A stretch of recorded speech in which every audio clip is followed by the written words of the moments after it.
Hi, Collective. It's Intuitive Pisces Moon, and I wanted to give you a spiritual journey check-in today. And this, again, is just to kind of see where collectively we're at on our journeys. Now, no two people's journeys are exactly the same, so we're going to get 3 different piles and kind of see if one relates more to you than the other. Okay. So I hope everybody is doing well today. All right, so the first one we have is the Divine Matrix, interconnectedness, synchronicity, and God instances. Okay. And then the second one is Lemurian seed codes, embracing sensitivity, uniqueness, and living with grace. And let's get one more.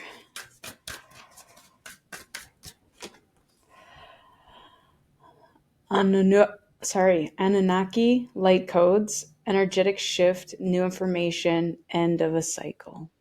I love it. That's beautiful energy right there. Okay. And then what I'll also do is we'll get one of these for each pile. Whoops. Okay, so love is what came out for that first one. And then we have service.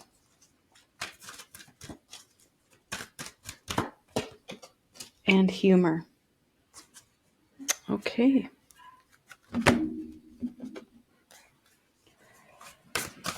also going to get one of these for each pile. Let's scoot them up a little.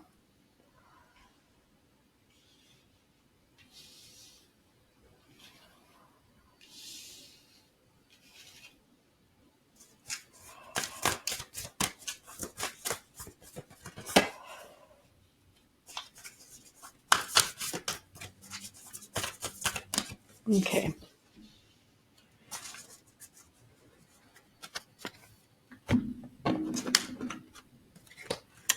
And then we will save these for the end and just kind of do it as a bonus for each.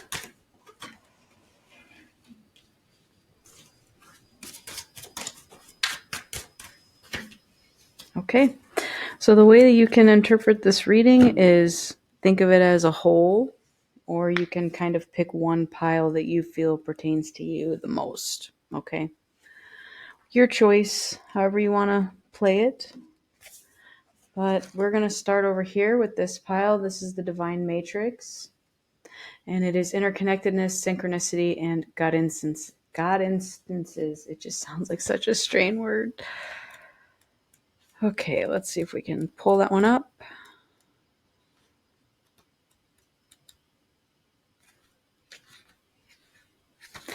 All right.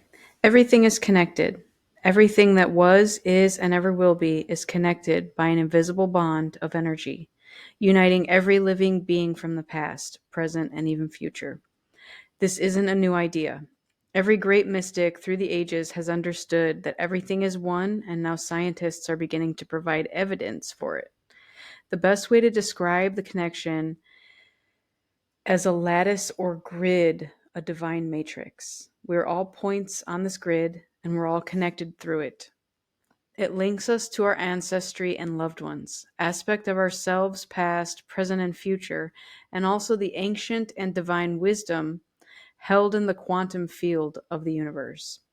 This card shows a giant stargate opening up to the universe and a piece of sacred geometry known as the flower of life. This is quite literally a two-dimensional image of the divine matrix and the information held within it. Can help us to understand the inner and outer workings of this incredible universe. If you spend time with this image, you'll find multiple images within it, reminding us all that nothing is happening by chance, and that even when we can't fully comprehend it, there's a greater plan unfolding. You can meditate with the flower of life and use the affirmation, I am connected to all beings, all intelligence, and all forms of light, past, present, and future.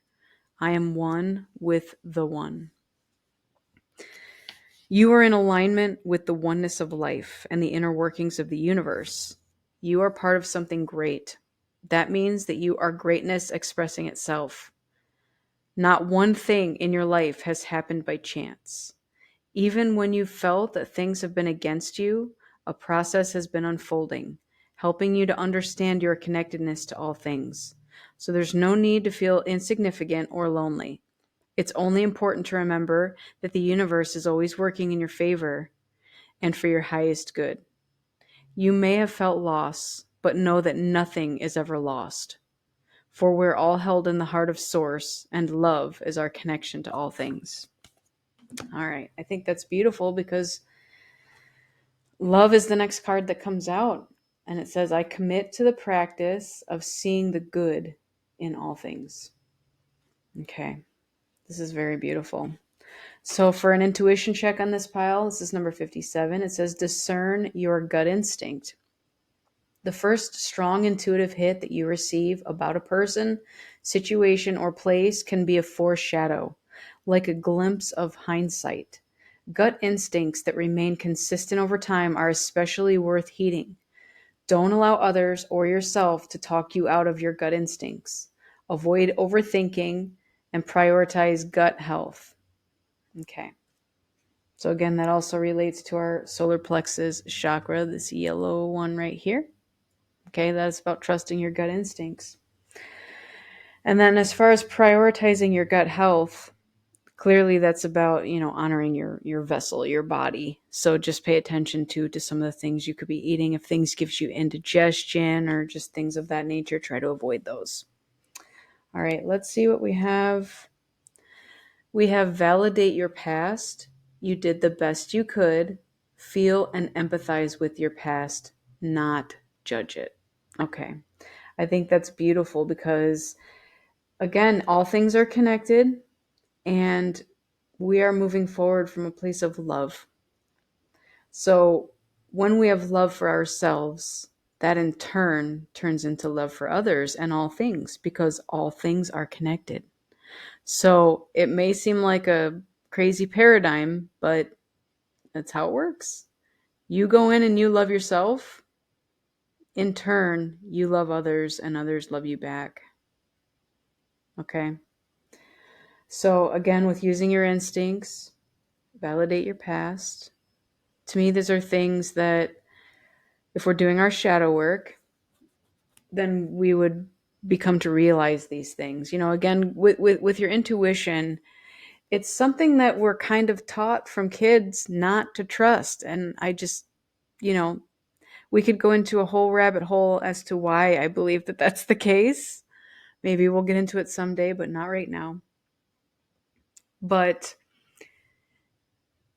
anytime that your gifts shine brighter than what, let's just say, any person or establishment or whatever needed it to be, that was when you were basically taught to doubt yourself. Okay? And when you go back and do your shadow work with validating your past, you kind of come to realize that maybe you did have instincts and intuition about certain situations, and maybe you were told something that invalidated that, and then from then on you wondered if you could ever trust it. But then maybe later, after going back and kind of rethinking about certain situations, or maybe somebody finally admitted something that was done years ago that they lied to you about, they covered it up, they didn't want you to be a certain way, and so they just said, you know what, you were right, you had a reason to feel a certain way. And now it's kind of time to go back and remember all the times that your guts were trying to tell you something inside your body. Like when you approach a person or a person approaches you for the first time and you get like a yucky feeling, like your hair may stand up on end, you get goosebumps. Those are usually like bad feelings. Okay.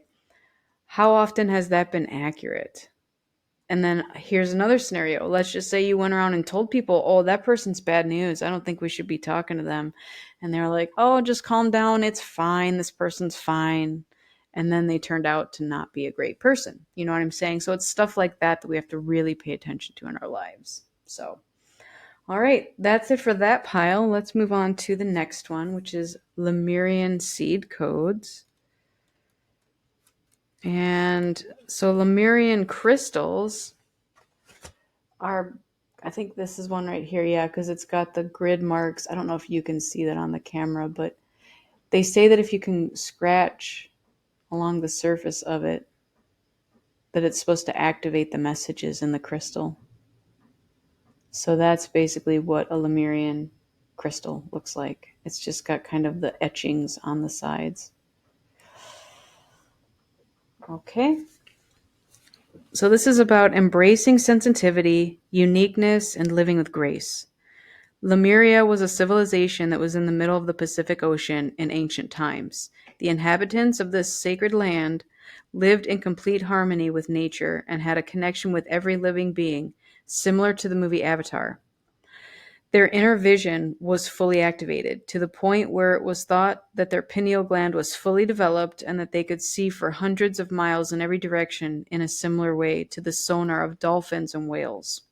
The majority operated from their heart, honoring one another and nature, so much so that when their civilization came to an end through a cataclysmic event, most likely the plates of the earth shifting, causing volcanic eruptions and tsunamis, most of them ascended.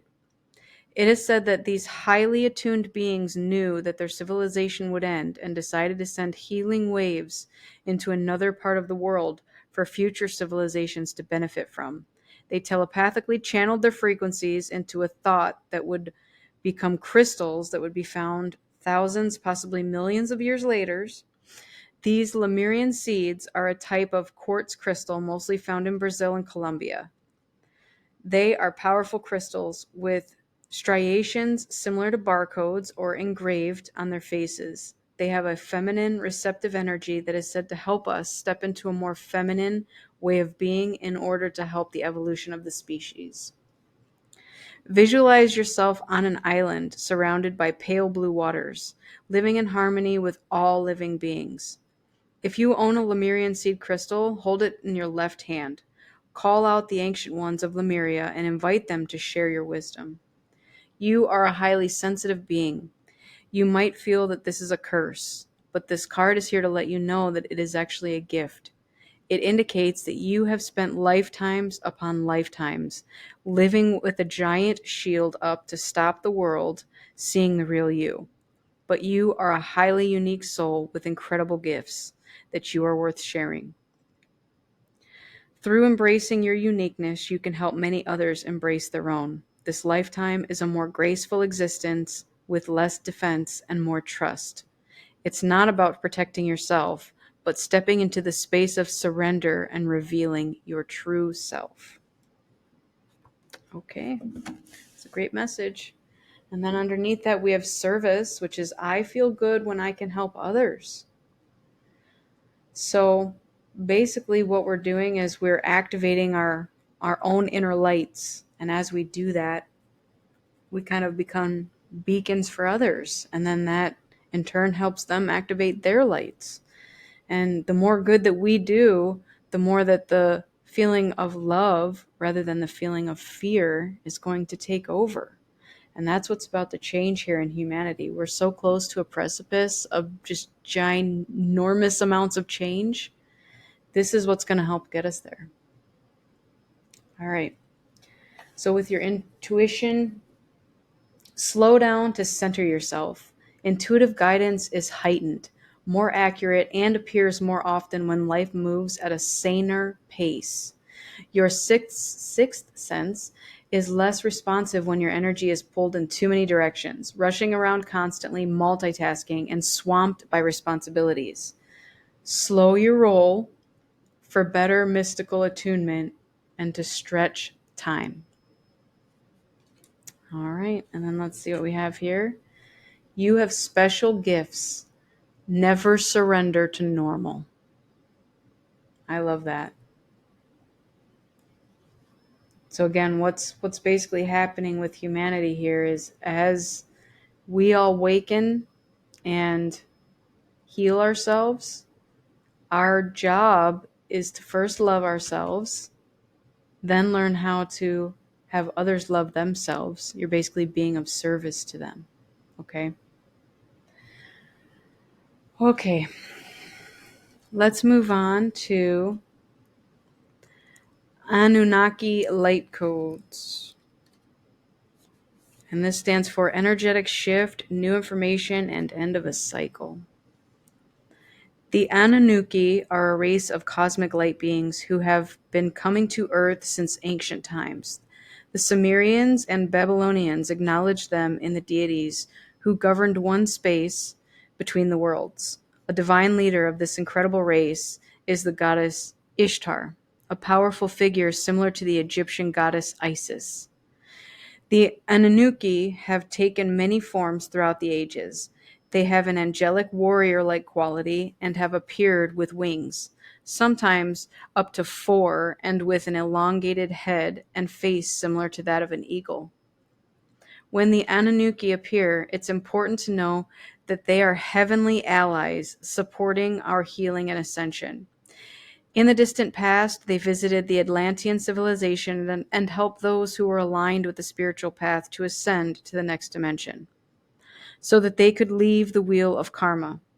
They acted as divine judges, decided who could ascend and who had to be left behind for the growth of their soul. Those who had abused their powers and had not honored the divine or valued the great gift of life they had been given had to remain for the cataclysmic ending of their civilization. For that reason, some people who have had Atlantean incarnations may fear the Anunnaki, but be assured that they are beings of infinite light working for Source.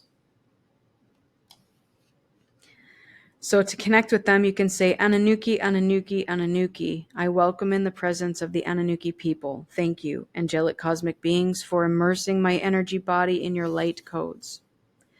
Great change is coming to you, but this can only occur if you're willing to shift your perception. You may be experiencing resistance to change, but please know that this is simply fear of a new, not intuition. If you are wondering what is the best course of action, the Anunnaki are encouraging you to go with the new. Old systems, old ways of being, and old ways of doing things must be released if you are to evolve. Change can bring a sense of vulnerability, but it will allow you to make a deeper connection to your feelings, gifts, and what's important to you. You are standing at a gateway of pure potential that will be ignited soon as you move through this necessary change. Be open to new information, new processes, and new ideas. You are part of the new energy upon the earth. Okay. And then underneath that is humor. I choose to focus on the lighter side of life.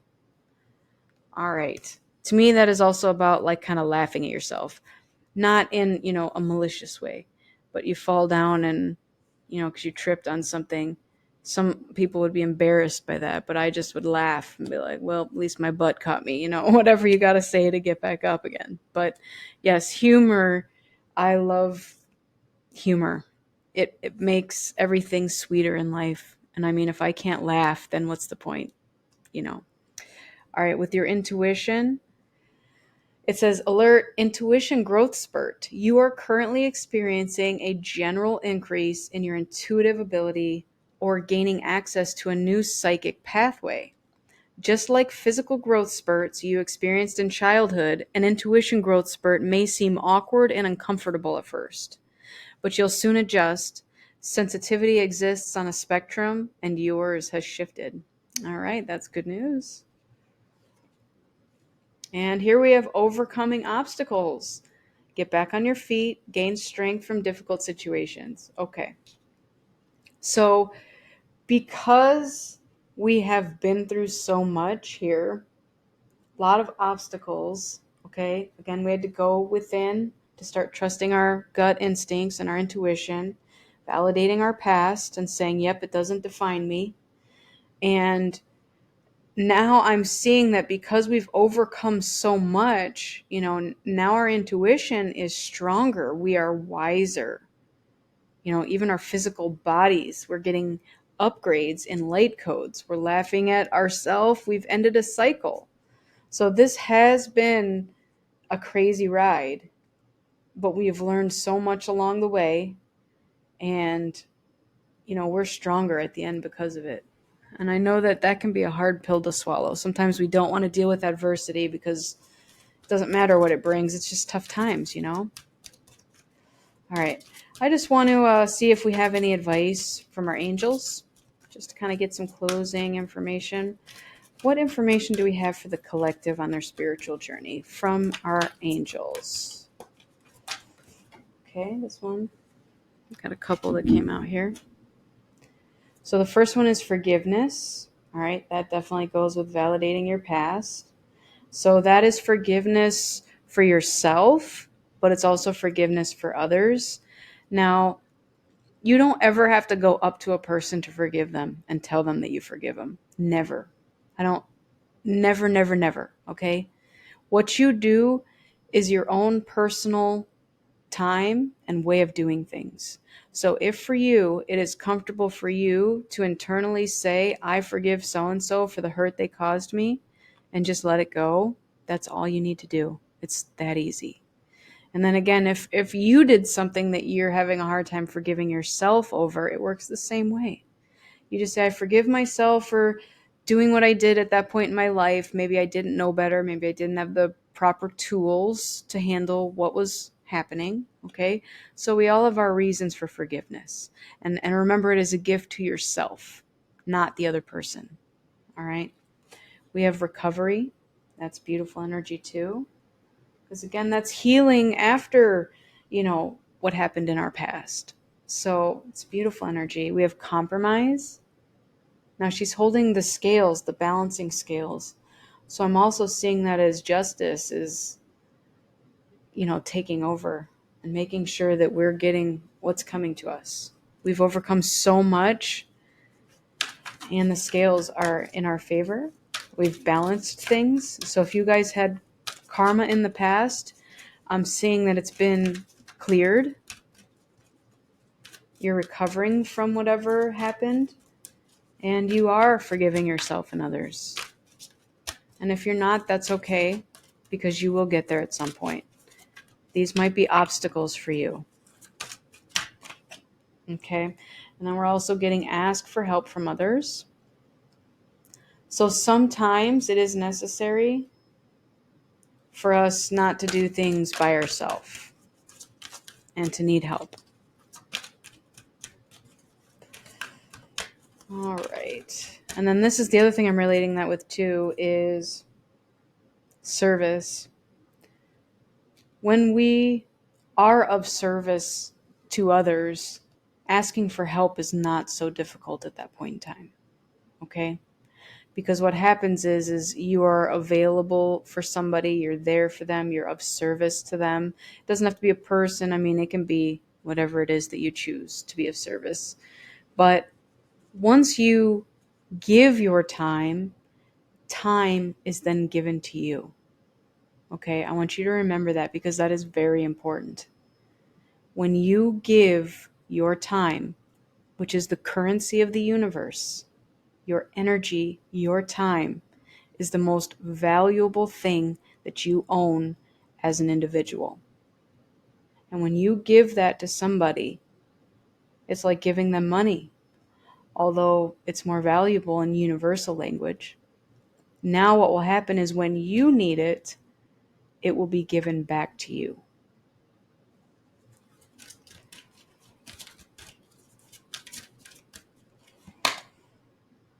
Okay, and we got no here. So if somebody was asking a question there about a particular situation, that might be an answer for you. And then we have no need to worry. Okay, so again, I am also relating that to this justice scales situation. So something was handled in the past, probably unfairly, and you're being told that it's being taken care of and that there's no need to worry. And maybe you did already ask for help from others and they handled it. All right, let's get one more. And then we have in the near future. In the near future. So in the near future, we're either going to experience the major love shift. That's what I like to call this whole thing, because what we're doing is we are shifting from a fear mentality to a love mentality. And love, the vibration of love, is so much higher and stronger than the vibration of fear. And that is why, as a kid, they didn't want you to trust your gut and your intuition. They wanted you to hide it because it's so powerful that they didn't want you to kind of know better. I'm just going to say that we're in the middle of a giant change, all right? I'm here for it. I'm glad to be here for it, and I'm glad that you all are here for it as well. So, anyways, that is your message for today. That is all I have. So, thank you again for joining me. I wish you all happiness, health, wealth, and abundance on this journey. And as always, love. Love is the most powerful thing that you can do for yourself and for others. Give the gift of time. Do it with love. You just be amazed at what comes back to you. That is the universal law. So thank you again for being here. Keep in mind that I'm a beacon of light here to help guide you through the darkness. So if there is anything that you guys ever need, don't hesitate to reach out. Thank you so much again, and I'll see you on the next one. Take care. Bye.